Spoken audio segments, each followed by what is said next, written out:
We are back here. I love Cannock, me. Yeah, we're back in Cannock. I love Cannock. Yeah. It's a long way to drive just to do this. Just to do, it is really, yeah. But then again, we should have filmed it last week. But then again, you do drive up in Newcastle, don't you? That's true. That's true. But yeah, we should have done it last week when we were already here for your convention. Yeah, that was stupid, really, wasn't it? It wasn't really well thought out. That, never mind. We got the same clothes on as well. That's a bit weird, isn't it? Well, I did that on purpose.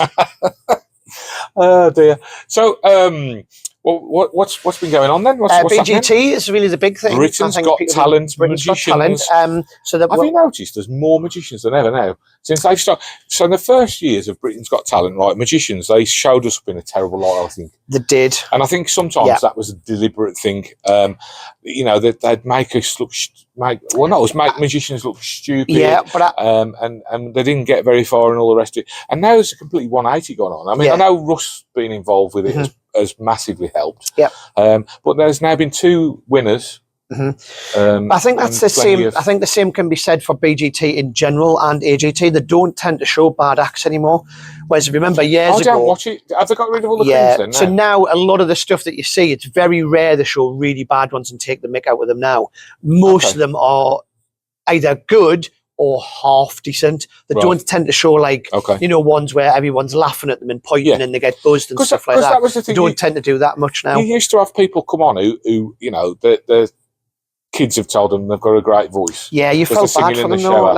And I couldn't stand it. I hate things that make me cringe and make me feel uncomfortable. Yeah.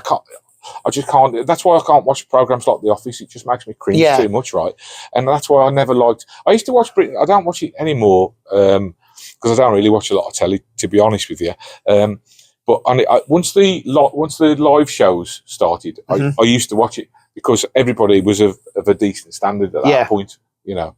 But like the early rounds on the TV, I couldn't. But you're right. You're absolutely right. They used to point and sneer and stuff. Yeah, and obviously that was with Magic. It was probably Magic was the forefront of that. But there was other things as well, like singers, dancers, and stuff, where they would take the mick out of people, and it was bad because people they weren't particular. Yes, they were terrible, but you know, there's a time and a place to point and make people look silly. I know people who've been on there who've said that they had at that point they deliberately cut it and did it to make them look bad. Yeah, you know what I mean? Yeah, 100%. I mean, listen, if you go up there and you have a stinker, or you mess a trick up, or you a bad magician, but everybody tells you your card tricks are great or something, then I suppose, I mean, it's not nice poking fun at them. However, if you are that bad, then that's what's going to happen. You know what I mean? Yeah. But I've heard of people where they felt like they'd been sabotaged and made to look bad. Oh yeah, definitely. But I can tell you a quick story about Steve Lucock. So there's a magician in Newcastle. You probably haven't heard of him, or some of the watchers might not have. It's called Steve Lucock. He's a magician, but he also has animals. He's a real animal lover. Okay. And he's based in Newcastle. And he doesn't really mix with other magicians, to be honest. But he used to do a lot of panto and stuff. He was quite well known. He did some TV work back in the day, and he had a puppet called Snotty. You might remember, I don't know. But anyway, he went on Britain's Got Talent with an act called... the puppet? Yep, it was quite funny, actually. It was a good little act. What was Snotty? It was a little rabbit, a little green rabbit called Snotty. It was actually quite good. He doesn't do that anymore. A green rabbit called He's Snotty. Massively into animals. But, so his house is all one. All right, come on. You want to go back? Just rewind. Right. Was the rabbit green because there was a lot of snot involved?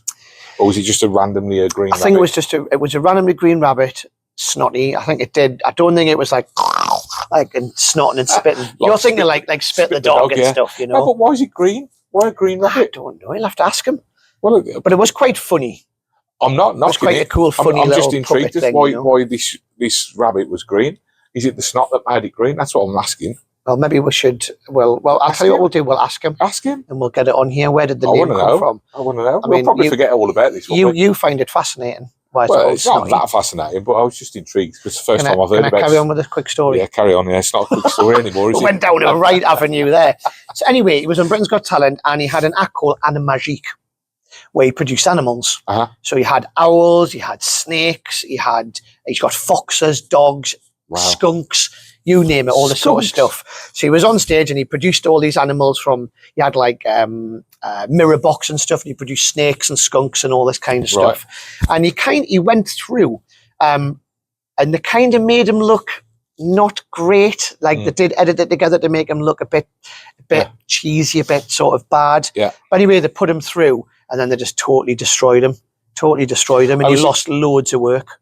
And that's terrible. Like. Yeah, loads of work. And he'd already signed a contract with them. I mean, we can go into this in depth at another time, but he'd signed a contract that any work he would get in the future, he would have to put through them, even though he didn't get through to the finals, semi-finals, and they took the mick. But that was back in the really early days of it. Yeah, he had a really bad time with it. That's really bad. Terrible.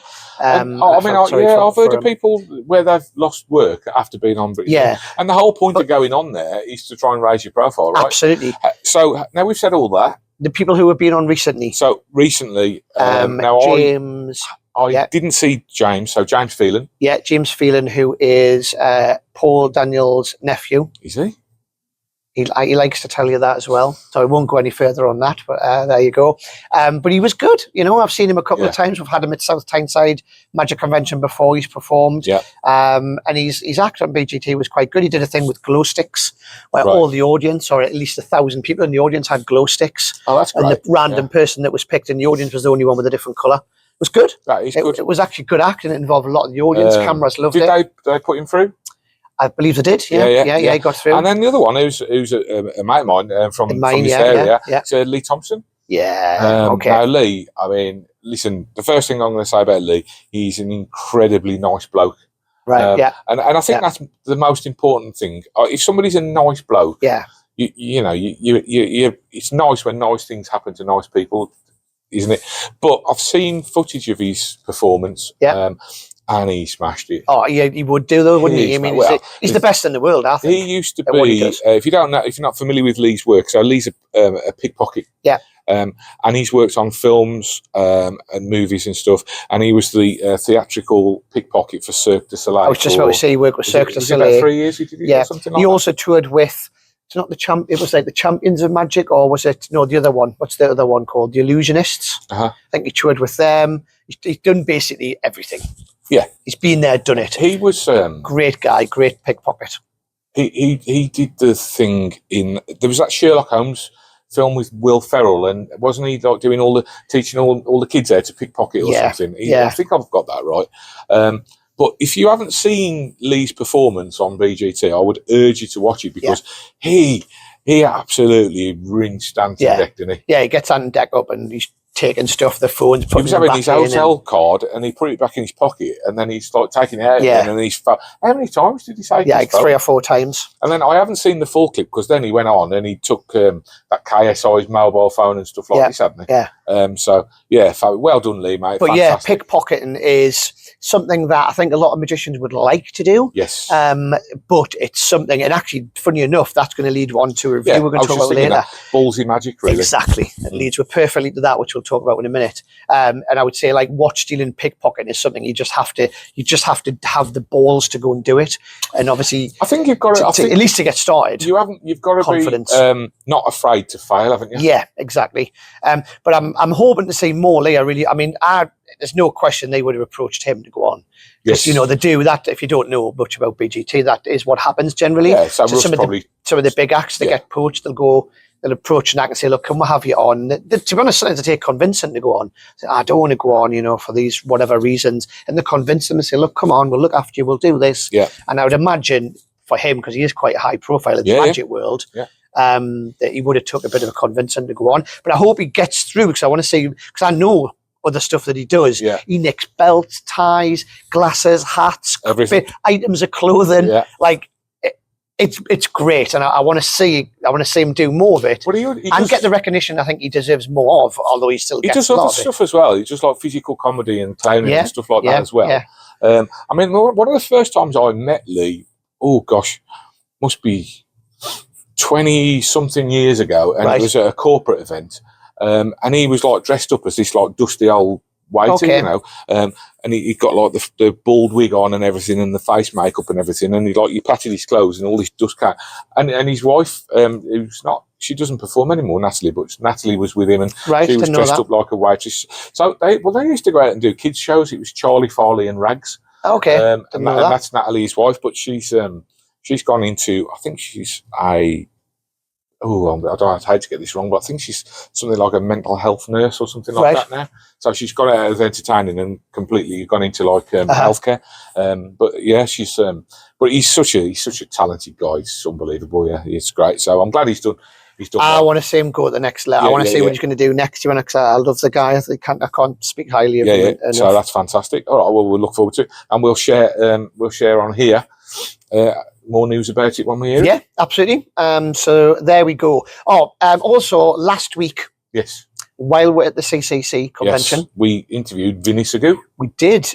We interviewed him.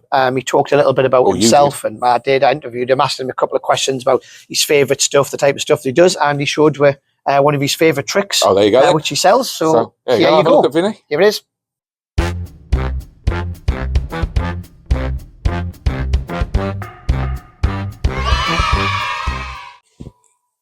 Okay, so hello. We are here at the CCC convention, Chris Congreve's convention, although that's not officially why it's called the CCC. We're not going to go into that, Vinny. We're not going to go into that today. So here we are at the convention, and this is Vinny from Neo Magic. We're going to ask him a couple of questions, and he's going to show us something exciting. So let's start off. Just tell us a little bit about you, what type of stuff that you do, and why you do it, I suppose. Yeah, so hi everybody, my name's Vinny. I have a company called Neo Magic, which I launched in about 2018. And I follow what's called the ESP philosophy. So it's going to be easy, simple, and powerful. And I've got a lot of tricks. I've got packet tricks, which I really, really enjoy. But a lot of my magic is maths-based magic as well. And I've got a couple of books just dealing with maths magic.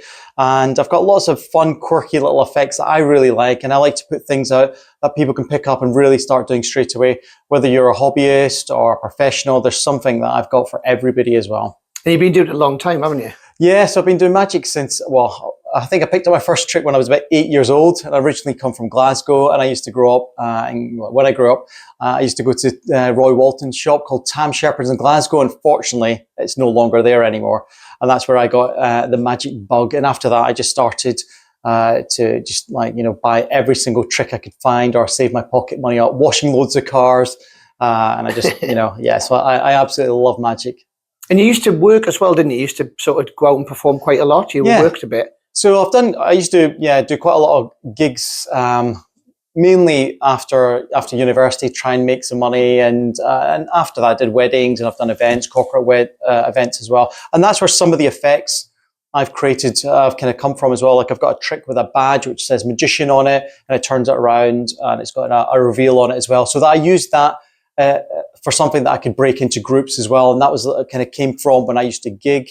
And but now I've focused more on lectures for magic clubs, and I do conventions and just creating a lot more magic now. So that's where I've kind of gone down. Excellent, cool. What is like, not necessarily your trick, but what is like one of your favourite go-tos? So one of your favourite go-to type tricks that you would do?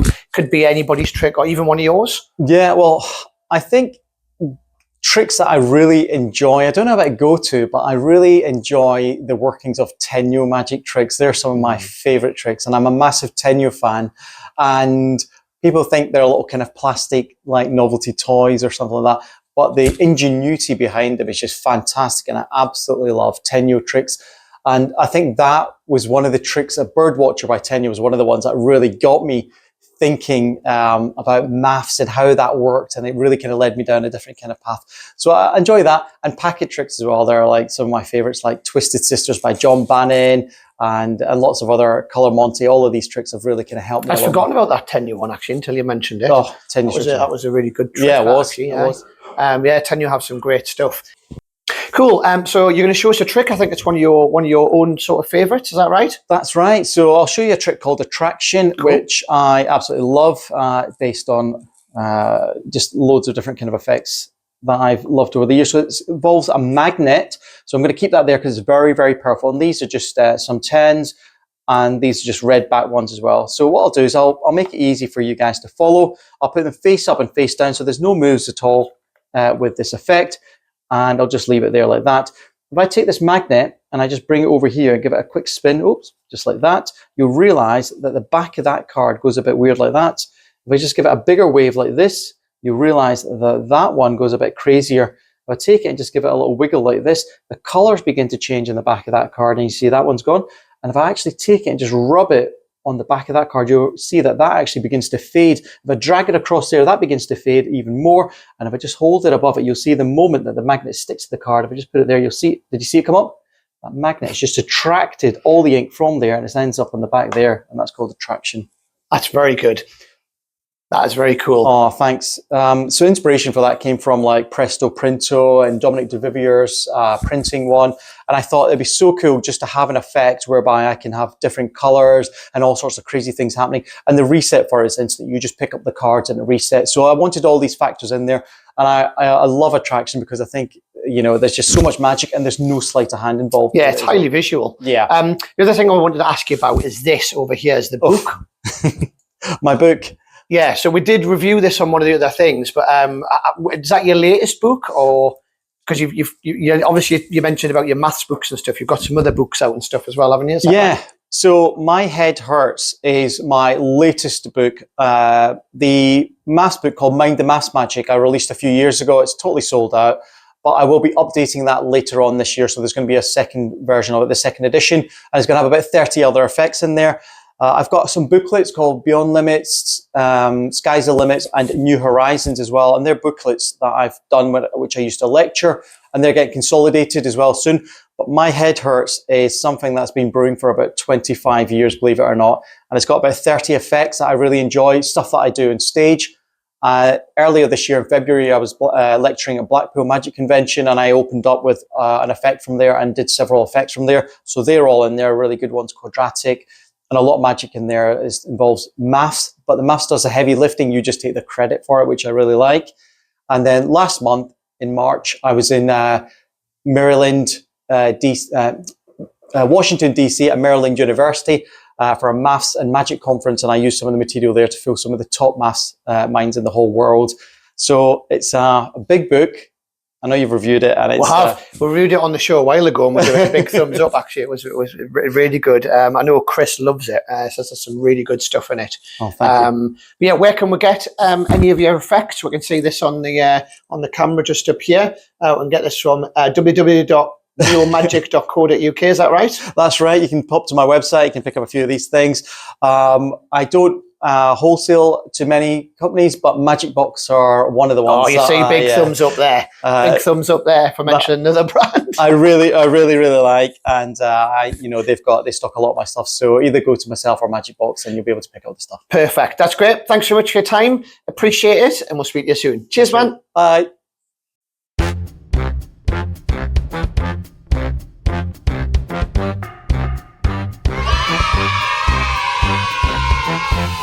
Old school. Old school. I've seen this performed loads. I'm guessing a lot of our viewers may not have done. It's the Note newspaper by Tony Stevens. Yep. So you're going to do this, are you? I am. I'm going to do it, and then we'll talk about it. Okay. Now I'm going to stand up to do this, just because it's difficult to do it sitting down. So I'll quickly stand up and to give you a quick dem. So hopefully this will be picked up on the camera. Now this is a newspaper, but a lot of people think that this is actually a torn-up newspaper, that it's actually been torn into lots of little squares. Well, that's what it looks like. I mean, it looks like it, but it's not. It's just an illusion. I know, right? Some people, even when they look at it, they even think they can see the little torn edges of the newspaper like that, as if it's actually really been torn into loads of tiny pieces. But it's just an illusion, right? You know what an illusion is? An illusion is something that looks like one thing, but actually is something completely different. You see, because this newspaper hasn't actually been torn at all. No, really, it hasn't actually been torn. This is actually a full newspaper which hasn't been torn. It's not in any pieces. It is actually a regular, everyday newspaper. That is great. I'll wait for you to stop rustling with that. Put it on there and stop rustling. That's great, isn't it? What a brilliant effect. Yeah. So, I mean, it goes back many, many years, long before sort of Tony Stevens, I think, but this is a very, very commercial version.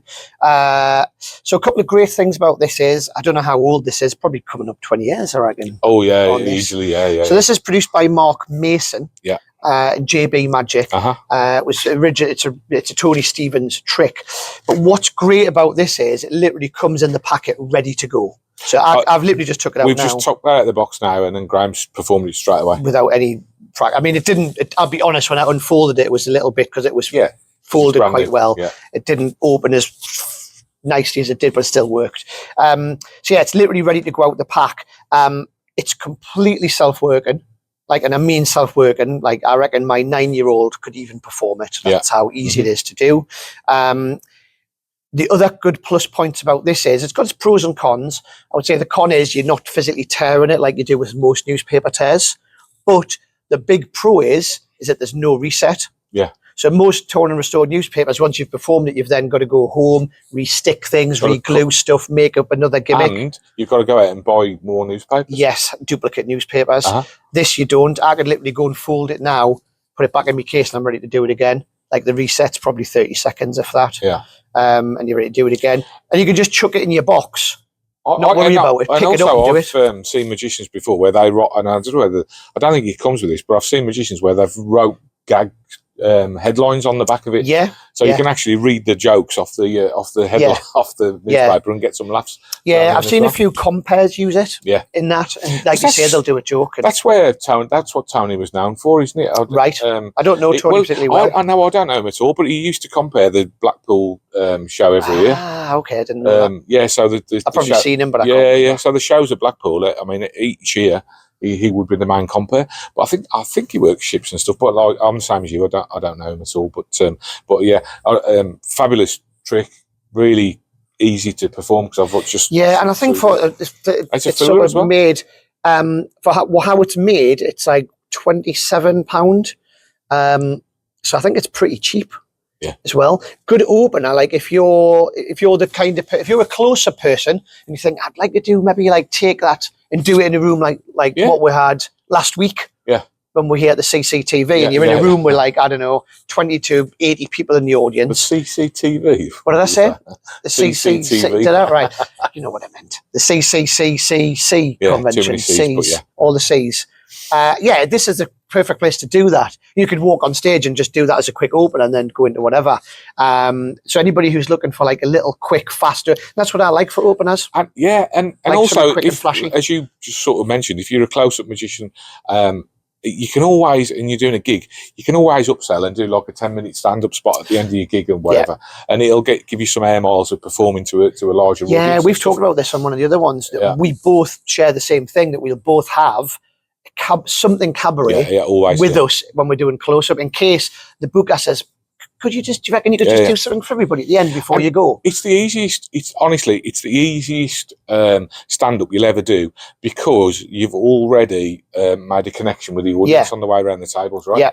Yeah. So they're all going to watch you, they're all going to listen to you, they're all going to respond. And also one other thing is, when you leave that gig, right, if you've got all your stuff packed up, this is what I do, I don't know about you, I've got everything packed up in my bag, ready to go, right? So I'll finish with my stand-up trick, and I'll say, thank you very much, everybody, good night, and I'll pick my bag up, and I'll leave the gig, and you leave to the whole room, giving you a big round of applause. It's a great way to, because like close-up gigs, normally you sort of just, I mean, I've got other thoughts on this, but depending on what it is, if it's a big corporate gig, you just, right, okay, that's my time now, and you just disappear. You can't find the booker to say bye or whatever. It's a little bit anticlimactic, right? Yeah. But if you're doing a stand-up bit, this is great, because the whole room is giving you a round of applause as you leave, and the booker loves that. That's what they really appreciate, because they book you, and they glow they take the glory, because they're the ones who booked you, right? I do exactly the same thing, especially if I'm doing like a birthday party or something. Then as I'm walking out, I always go up to the booker or the person's birthday and shake their hand or kiss on the cheek or whatever. So it's almost like they're getting the applause as well, because it's their birthday as you're walking out. Yeah, that's a nice you're 100% right. But I think they have something cabaret to sort of at your disposal. And the other great thing with this is it packs down really small. It's not something that you've got to like, got to bring that out the car, or you're wheeling something in. It's something that you can just have quite easily in your close-up case, and you're ready to do it at a moment's notice.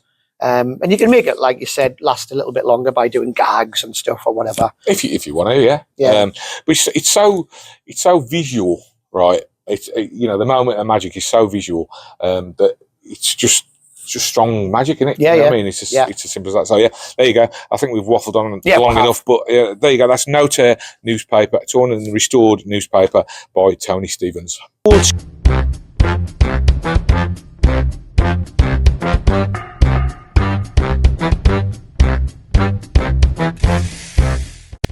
Okay, so quickly just over to you. And this is a question that I got asked last week at the CCTV convention. The CCTV. The CCTV. The CCTV convention.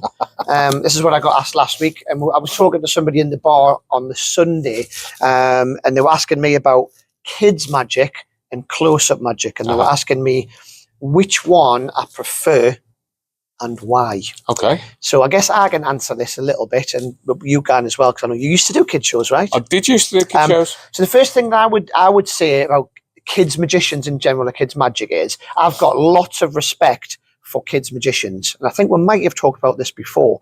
But kids magicians, not for very long, I don't think. Kids magicians can really control a room. Yes. Or the good ones can anyway. Yes. And they have a real good, and I think they're underestimated in the magic world. I think I'm not so sure they are these days. They've got less, this is generic, right? Okay. But, a kids show magician during a kids show, and I'm not saying that they haven't got less technical skill. They will do, generally speaking, they will do self-working tricks. Okay, yeah, I would agree with that to an extent. Not always, but or they're very easy to perform and all the rest of it. Yeah. The skill with a kids magician is holding the room full of 40. I mean, I don't know about you, but some of the shows I used to do, sometimes there'd be 50 kids in that audience. You know what mums used to do. Now I haven't done a kids show for probably 9 or 10 years, right? But what they used to do was, like, it'd be 2 kids who were friends at school and the birthdays close to each other. Yeah, okay. So to share the costs, they would have a joint party, right? Do you get this? Yeah. So then, I mean, I've had as many as about 80 kids, and a kid, unlike an adult. Now, an adult, if they're sitting there thinking, "God, this is a bit rubbish," right? They won't say anything. Yeah, but the kid will. They might get to the toilet and disappear and not come back. Yeah. But the kid, and as soon as I had this when I first started doing kid shows. It got better, but as soon as the first one gets up and walks away, right, then the mate will go, and they'll get up and walk away, and then the next thing you know, they're all playing football in the back of the room, kicking the ball about. And if you ever do a kids party or a kids show in a kid's back garden, right, you always used to say to them, put all the toys away as well. 100%. I put that in the contract when I send it to them. I say, by the way, just to remind you, if you've got any bouncy castles, make sure they're turned off. Make sure I'm as far away as possible. If there's any soft play, they'll have to be closed down while I'm doing it. The worst thing they do, which the parents, they thought was a great idea, is to cover the floor with balloons. Oh, yeah. Why on earth would you do that? I always get them to put them to pick them the up. back. I get them to move them to the back at the very start of the show when I'm on the mic. So what I used to do was I used to put them behind me. Right, yeah. And I used to say to them, right, just till after the show. At the very end of the show, or I used to finish with like some music and that, party dances and all that stuff. Yeah. Right. And then when the music's playing, I used to throw the balloons out, and the kids used to love it because they were it's the music, they'd be banging the balloons up in the air and stuff. Yeah. Right. But yeah, disaster. So back to the question. Or back to the... We did go off on a tangent. We did a little bit. Just before we say that, what I was going to say before is I've got... And I think that sometimes the magic community doesn't have much respect for kids magicians because they think, and it is true to an extent what you said, that a lot of kids magicians do self-working type tricks. They don't want to learn sleights and stuff like that, which I get. But they could probably control the room a lot better than a close-up guy coming up here and going, I don't know what to do, or even a mentalist. I think kids magicians now, there should be like... Generally, people in the industry treat them with a lot more respect these days than they used to. The other thing we're talking about kids as well is they will shout you out straight away. Yeah. Whereas an adult, right, you go and do this, you put a coin there and you go like that and make it disappear. You can now misdirect an adult while maybe you ditch the coin. A kid's going to do this. Do it. A kid will do this. Yeah. It'll physically grab your hand and try to look at it. So kids are like the worst audience you can have. Well, it's a bit more difficult. I disagree that at certain ages. I don't think they're the worst audience you can have because I think a drunk audience of adults is the worst audience you can have. Yeah, okay. I would give you that. But a room full of kids want to be entertained because a room full of kids, at the end of the day, when you're 5 years old, right, your whole life is, you're either going to school or you're doing something fun, right? Yeah. Generally speaking, in most families. So for a kid, they'll see all their friends at the weekend from school that they don't normally see in a fun environment. I think they're a great audience. Yeah. But you have to be able to hold their attention. Yeah. The minute you lose their attention, I think most of would do 45 minutes an hour is what you've got to try and hold that. I used to do about for. 40 minutes. So for me, I don't do under fives. I don't do preschools. I only do 5 to adults. Right. However, I do talk about this in my lecture. By the way, I do a lecture. Did you know I do a lecture? Do you do a lecture? Yeah, a lecture. Well, maybe next year you might do one here then. I don't know if you can afford us, to be honest. Okay, right, anyway, I talk about this at length in my lecture, or depending on what the lecture is for. Sometimes people don't always talk about kids' stuff. Family show entertainer of the year. I don't like to talk about it, but yes, I did win the Blackpool Family Entertainer of the Year in 2020, and I held that title for 2021 as well. So I'm the only person who's had it 2 years. You retained it the following year. I did return it. I mean, that's because it didn't happen. Nothing to do with COVID, because it didn't happen the following year. You retained your title. But I talk about this, and for me, I don't consider myself a kids magician. I do family stuff. Yes. So I'm making sure that all the adults are involved as well. And actually, I open with a version of Tournament Store newspaper at the very start, because when I do it, adults go, hang on, that was quite good. And then you've got them invested then. But do I like doing, which one do I prefer doing? It depends what day of the week it is, I'll be honest. I do like doing, and a lot of people will go, oh, really? A lot of people, I like doing holiday parks. I don't want to do them every night, every week, like Martin Gardner, for instance, going out there, or Mark James, who does like Mark's doing a lot more ships now. I think Martin Gardner does like 4,000 havens a week or something. And really? Mark James is probably not about similar. But I like doing the odd one, being on stage. I do kids stuff with adult stuff as well, and I really enjoy that. And being looked after by the crew, proper sound crew who look after you, proper lights who look after you. And doing a big room of, say, I don't know, 500, 1,000 people, some of these havens. And I do enjoy that. And then I do photographs afterwards and sell merch as well after. However, I thought they'd stop that now. They have, but I still do it. Oh, okay. You just don't tell them you're going to do it, and then you announce at the end of the show, do it, and then next they go, by the way, you're not allowed to sell merch after your show. And I go, all right, sorry, I won't do it next time. And then you do. Of course you do, because it's a different crew. Every time you go to holiday park, it's a different crew when you come back. So you don't know. But then if it's a Friday... Do you sell the fan club stuff? Let's not go back to the fan club stuff, honestly. I saw some of it earlier. No, you didn't. It's gone in the bin. It's in the bin now, the fan club stuff. But if it's a Friday... I might not be in the mood to go and do a show. So I like to walk into a wedding with a briefcase, open my briefcase, put the stuff in my pocket, no setup, go and do an hour, done. I'm home for 8 o'clock. Great. So it depends what day of the week it is. I love doing both of them. I can't say that I like doing one more than the other. I would say I would sort of split. I do a lot more close-up than I do family shows. I would say 70% of my work is close-up. 30% is probably family stuff. But I do enjoy both. So, and that's not really a definitive answer. But there you go. Hopefully you've got a little bit of advice and stuff as well. Yeah, I think so. And hopefully you've got a bit more, a newfound respect for kids entertainers as well. Yeah, I think they deserve it, yeah. So there you go. Let's move on.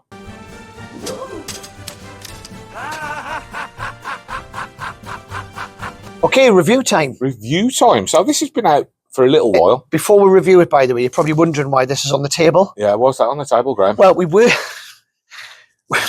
we're going to talk about this in old school. This is called In the Middle. We're so professional. We can't remember if we've talked about it or not on a previous episode. We need to start making notes, So we're going to remove this from the table for now. And we might come back to it. And we might come back to it in another episode. A very good trick, old school. Anyway, that's why it's on the table, so we'll move that out of the way. There we go. Okay. Right. Pierced by Simon Lipkin. This came out Blackpool 2024, I believe. No, 25, sorry, 25. Yes. And then I think it disappeared for a little while and then it came out. So this is released by Alakazam, created by Simon Lipkin. Okay. So we're going to have a look at the trailer of this and then we'll come back. Yeah, show you the trailer. We'll come back. Okay. All right, Lee, I'm going to need you to concentrate for this. I'm genuinely not doing weird, magician spiel here. I'm asking you to genuinely, from this point onwards, focus in and concentrate because... well, you'll see why. I've been a fan of smash and stabs for a long time now, but I wanted one for a close-up environment. So I went to work with Alakazam to produce the highest quality gimmicks that would be reliable for you, so you felt safe, but would leave your audience with their jaws on the floor. Okay, so I have been exploring the concept of mind over matter. These are map pins. You would have seen them before, just like push pins. The human body is actually quite capable. You would have heard stories about, you know, mothers being able to lift cars off of a small child to save them. That the ability to push your body to limits that you didn't think were possible is very much a real thing. A sort of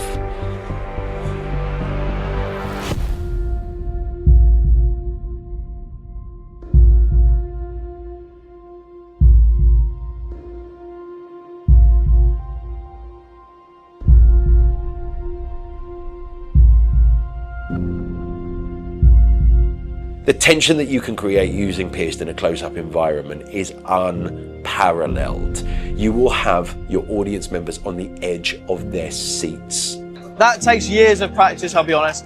But you can do it instantly if you use one of these. Now that is just a retractable pin, all right? Give it a little push on there, it will not hurt you, all right? Now I've got 3 of those. You can have a little go there. I've got 3 of these that go in, but the company I bought them from also gave me this. This is called a hero pin. So this is what they made the molds from. So you can check that out. Be a little bit more delicate with that because that is real. Okay, that's not going anywhere. Yeah. Okay. Now we're going to play Russian roulette, which means you're going to pick one, whichever one you pick. I'm going to slam it into a part of my body. We wanted Pierced to be versatile for you, so we've made sure that you can perform this in any combination that you want to. Whether you want all of the pins to be safe or all of them to be dangerous, you get everything that you need so you can customize Pierced to your perfect performing style. Before we do, obviously you know which is which, so we're going to give those mix up. In fact, we'll mix all 4 up together, so no one knows which is which. So we've got 1, 2, 3 or 4. If you choose one, whichever one you choose, I'm going to stick it into my hand. Okay. Okay, I'm going to close my eyes, it's always easier. 3, 2, 1, push, push. We're good, we're good, we're good, we're good, we're good, we're good, we're good, we're safe, we're safe. So that's 1, 2, 3 left. Choose one. You sure? Yeah. You seem really confident. Are you confident? Fiddling. Okay. Well, I hope you are confident it's going in your arm. Give me your arm and let's give it a go. Now remember, you chose this one yourself, so if it is the wrong one, it's your fault. You're really shaking. Here we go. 1, 2. I won't do it hard, but that's all right. That's good. Okay, that's all right. So we've only got 2 left. Pierced is not just a smash and stab to make your audiences scream. We've included on the project a whole bunch of other routines that never involve those pins going anywhere near your body. Whether it be living and dead tests, whether it be sneak thief routines, whether it be Pete's incredible contributions to Pierced, you are going to love what you find on this project. Do you want to make this hard or do you want to make this easy? Easy. Easy? Okay, well it's easier for me if you do it, so...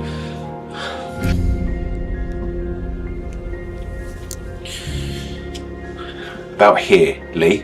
Yeah. Okay, please go in straight.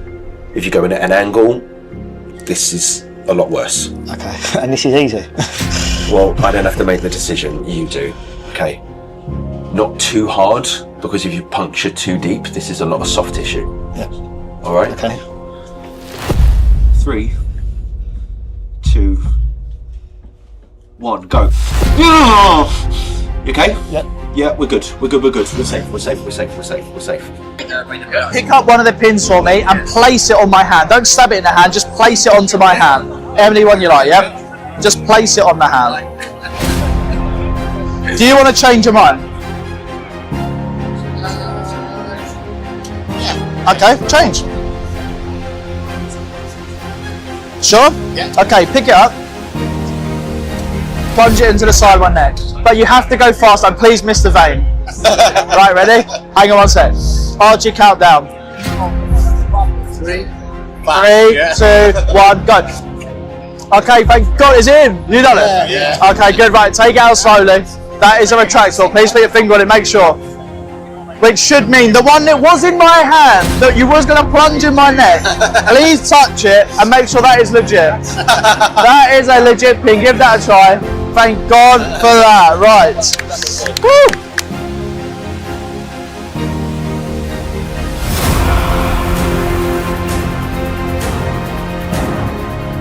been working on this trick for a long time, and I cannot believe what Alakazam have done with it. I cannot wait for you to get this trick in your hands and start enjoying it as much as I do. This is Pierced.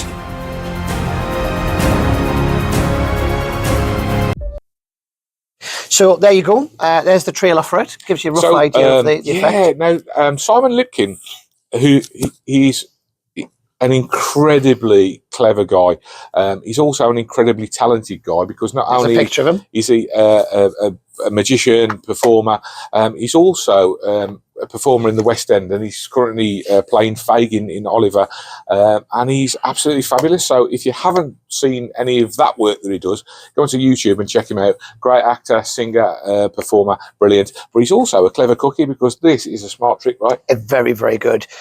So first of all, the packaging, really nice. Nice packaging. Oh, I love Alec. We love a magnetic box, don't we? We do, I do. I think they're A great. magnetically locking box. We love One that. day, our dream. Don't be ridiculous.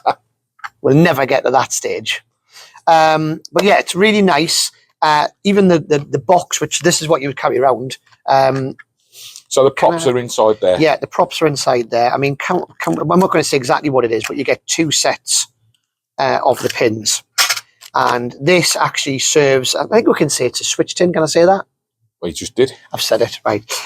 So this serves not just as a carry case, but also as a way of switching if you should need to for the routines. Some of the routines, you can use that to switch the pins in and out. I did not know it came with that. So that's really good. It's a switch box. When I look at that, it's right. It's 135 quid. It's not cheap. No. But you know, when you look at what you get, you can see why it's so expensive. Yes. Because this isn't like something like the other week we reviewed a trick by Ian Bailey, and Ian Bailey had bought something and adapted it for Magic. Yeah. Right.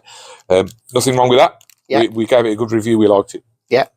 This, however, has been made especially for this trick. Yeah. From the ground up. Yeah. Yeah, from the ground up. So that's why it's so expensive. But it's a great routine too. Or the routines that I saw, Pete and Hardy performed it on me at Blackpool, and it fooled me like really badly because I'm thinking, well, he must be doing something to switch those pins, but you just they're just so well made. Can't see it. So again, I'm not going to go into gimmicks, but you get 2 sets of gimmicks, or 1 set of gimmicks and 1 set of duplicates.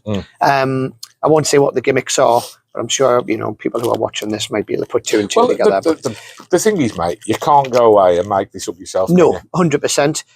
But what one of the routines is you actually show the spectators that it's a gimmick. In one of the routines that he teaches on there, you show that it's a gimmick. It's like a Russian roulette thing, exactly. Right? Yeah. So you show that there's one that pushes in, and all the rest are normal ones. That's right. Yeah. Or that's why you get 2 sets, by the way. So if you wanted to, you could have 1 that's real and 4 that are fake. Yeah. So you can say, look, 4 of them are fake, 1 of them is real, or you could do it the other way around. Just to push it in his neck, I think. Yeah, is that right? Yeah, it pushes it in his neck and wherever, into his wrist and stuff like that. So this really, it's almost like a close-up version of Russian roulette. But because you get 2 sets, some people go, oh, I'd prefer it if there's 1 real knife and 4 fake ones. Yeah. But some people would prefer it to be 4 real knives and 1 fake one. So that's the other way around. But you can choose, looking at the different routines that it comes in the instructions with, which way around you want to do it, which opens a huge door of different possibilities to do with it. Yeah. And I say close up, really, cabaret as well, in a room like at the CCC last week. Yes. Last week when we were here. Not here no. Again on the same day. Last week, this would probably play in a room like this. I think if you got somebody up and got them to push in. I think it would, because the reactions are going to be from the person that's next to you doing it. Rather than what it looks like. I mean, when we have spoke about this before, but when you have something like a ring flight in front of a big room full of people, right? The reaction when there's like 300 people in the room, the reaction is not going to be from them seeing the ring on the key ring, because they're not going to see it. But the reaction's are going to be from how this person reacts on stage, right? Yeah. And then they can fill in the blanks. Yeah. And it's kind of like that, yeah. Yeah. But yeah, I like this. I think it's really good. Oh, it's brilliant. I would use it. So would I, 100%. The gimmicks are fantastic. Like if you put, to be honest, if you put them on the table now and mix them up, I couldn't tell you which was which. No. So it's something that you're going to need to rehearse, otherwise you are going to, if you're not careful, you could hurt yourself, couldn't you? I mean, it's not like putting your hand through a spike. You're not going to do permanent damage, but it'll sting a little bit. Yeah, you could. Yeah, you could. Especially if you push it into your neck. So there you go. I don't know what else to say about it. No, nothing at all. Do you like it? Yes. Would you use it? Yes. There we go. So yeah, I would. And would you echo that? Yeah, absolutely. I would. Yeah, it's great. Yeah, it's really good. I think the quality of the props is brilliant. We don't really talk about this, but it's something a bit different from a card trick, isn't it? Mm-hmm. You know, and that's what people like. Mind you, the next thing we're going to do is not a card trick either, but still. So there you go. That's Pierce by Simon Lipkin. Okay, review number 2. Before we go, Optics Pro. Yes, so this is pretty new. You love this, don't you? I do. So I like the original one. Go. That's the end of the review. Okay, see you later. Bye. Back on the toll road. Yeah. Oh, let's not talk about the toll road. Graham's upset because he had to pay £12 on the toll road. Toll road? 12 quid? £11.90? I was only on the toll road near Cannock for 5 miles. I didn't sleep last night. I did not sleep last night. £11.90. I pulled up the toll booth, put the window down. Last week. Sorry, it was last week when I was here. And I put the window down and I actually went and it said £11.90. And I'm sure they must have cameras on the windows because everyone must go, what? To be fair, there are signs saying how much it is before you get on there. £11.90 though, for 5 miles. That's £2.20 a mile.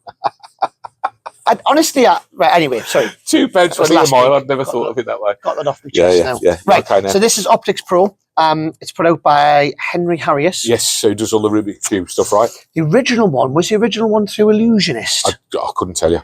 Was it Illusionist, the original Optics? I don't think the original one was through Henry Harris. Okay. It was definitely through another company. I think it was Illusionist. So we're going to drop the trailer in now. Yeah. Have a look at it. You can see what it is, and then we'll be right back to chat about it.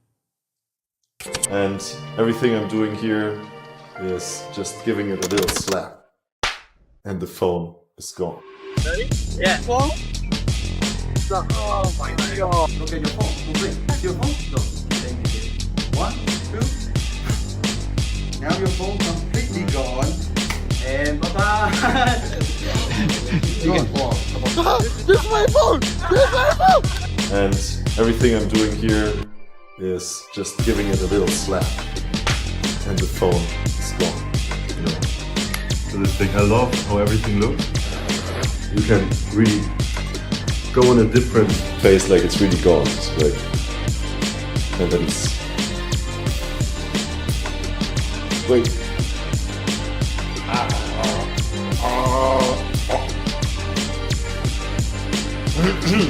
An apple a day keeps the doctor away. Oh, it is a real apple.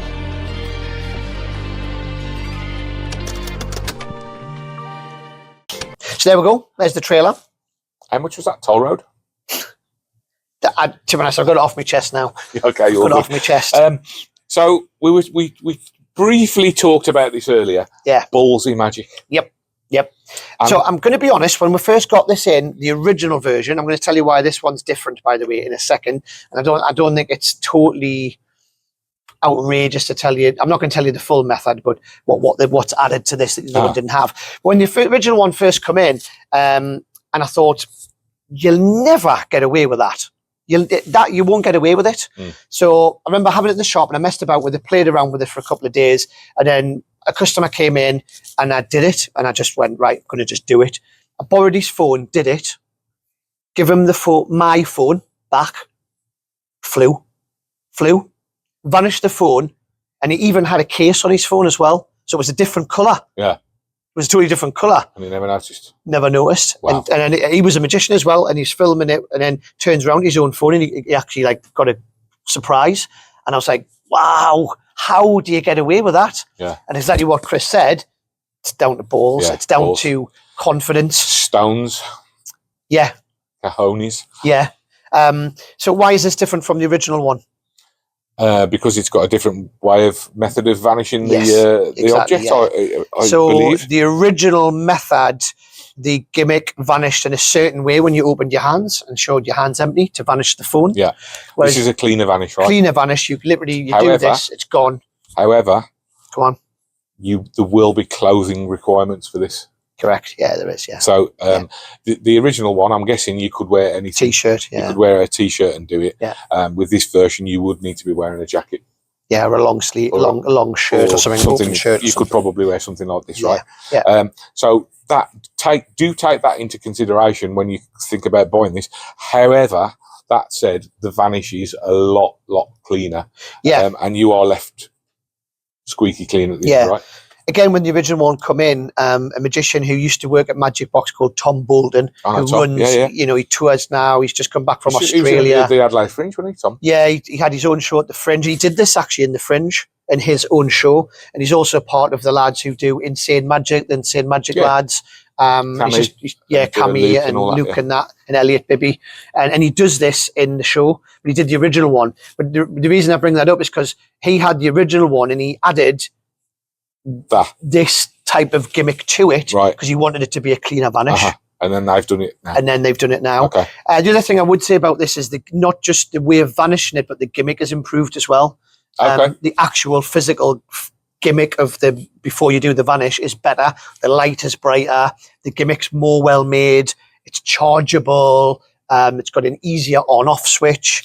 So it is just improved. When you see his name on the top of a product, Henry Harris, you know it's going to be good, right? Yeah.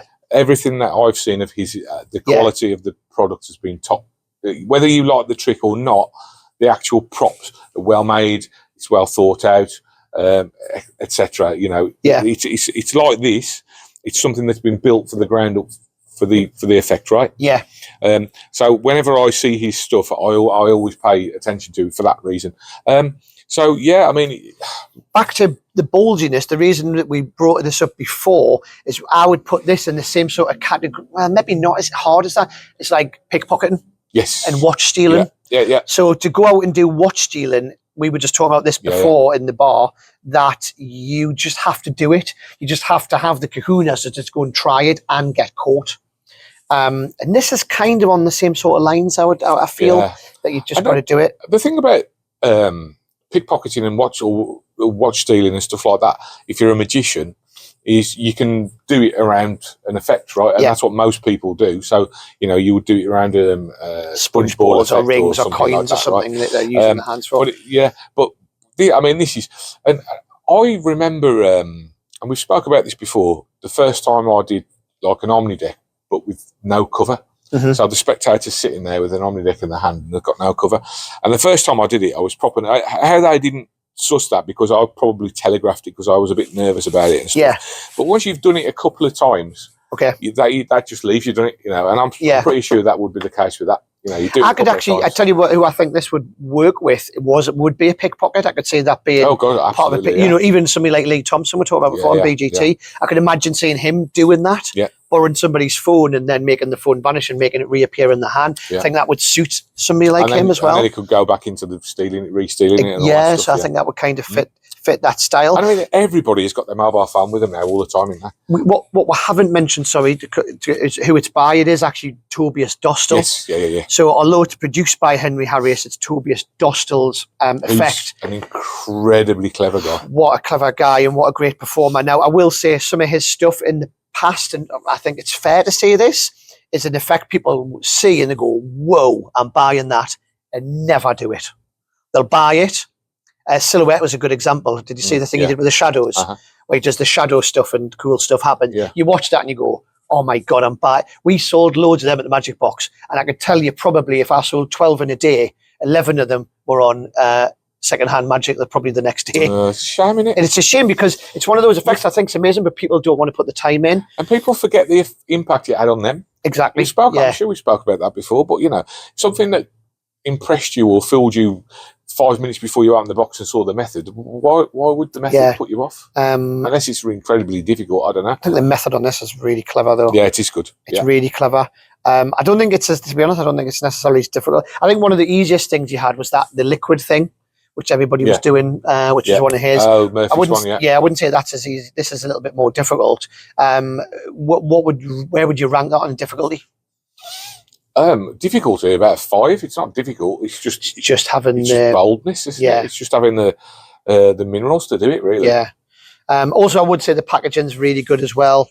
I don't want to show the gimmick, but it comes with loads of like accessories and stuff in there as well. Like other bits and pieces that you can add to it. Oh, it's a great product, so you get a lot for your money. It's not the cheapest thing. But the other thing we like about this, and we mentioned this with this, it's not a card trick, it's not a coin trick. And I love stuff with borrowed objects. I love borrowing, whether it's watches, rings, phones, anything that you can borrow from a spectator and it's their object. It's strong because they've got a vested interest in it. Yeah. And it's very good. So you would say it's about a 5. I would say it's the more difficult than a 5. I would say it's intermediate. 5 is intermediate. If 10's hard and 1's easy. I would say if 1's easy, 10's hard, I would say it's a 6 or a 7. Okay, fair enough. Listen, I haven't performed it, you have, so I would say a 6 to 7, probably, in difficulty. Yeah, cool. But the effect is worth it. But it's one of those things, if you're busted, you are busted, and there is literally no... there's no coming back from it. Is that you're busted? But that's it. But you know what? It's at the end of the world, is it? Nobody's going to die. So would you buy it? Would you like it? I do. And I would buy it. Yeah. Would you perform it? I definitely would try and perform it. Right. And I think, if I'm honest with you, this is one of those things that the first time I got away with it, and the reactions are like I think they would be, then I would perform it forever, probably. Yeah, I tell you, when I did it in the shop and I knew I'd got away with it, it's a bit like watch stealing. When you first steal a watch, you're so excited to give that watch back. Right. Yeah, you've took the watch off and now you're into another trick and you're going, I've got it. You want to just go, no, I've got you. You know what I mean? But you can't, and you're just waiting for that moment. That felt like the same sort of feeling that I'd already done it. The trick was over as far as they were concerned. And I was waiting for that reveal. And I kind of felt the same thing. I was excited for it. Yeah. And that's great when you got that buzz as a performer as well, exactly. Because you lose that sometimes. You do, yes, you do stuff get the all the buzz time. So, So, I think it's better than the original, in my opinion. So, if you're going to buy one, firstly, I would get this. Yes, I like it. Would I buy it? Yes. And would I perform it? Yes. So there you go. I would give it top marks. Well done, Tobias, and well done. We're going to give him a thumbs up for that. Henry Harris. So there we go. That's review number 2. Well, I'll tell you what, we won't be in Cannock next week, will we? I hope not. 11.90. 11.90 for the toll road. 11.90. I'm not coming to Cannock again. And the price of petrol. So that's the show then. Hope you enjoyed it. Some great magic this week, and we want some more questions. Yes, fire some questions out. Fire with some more questions, whether it's about product, whether it's about business, about any questions you've got about Magicbox, or even like anything you want to know about Magicbox, trading, anything you want to know about kid shows, anything you want to know about close-up. Floor is yours. We'd like some more questions. Anything that you want advice on. There you go. Have a great week. See you next time. See you soon. Bye-bye. Oh, he's not doing it. Oh, he's done it.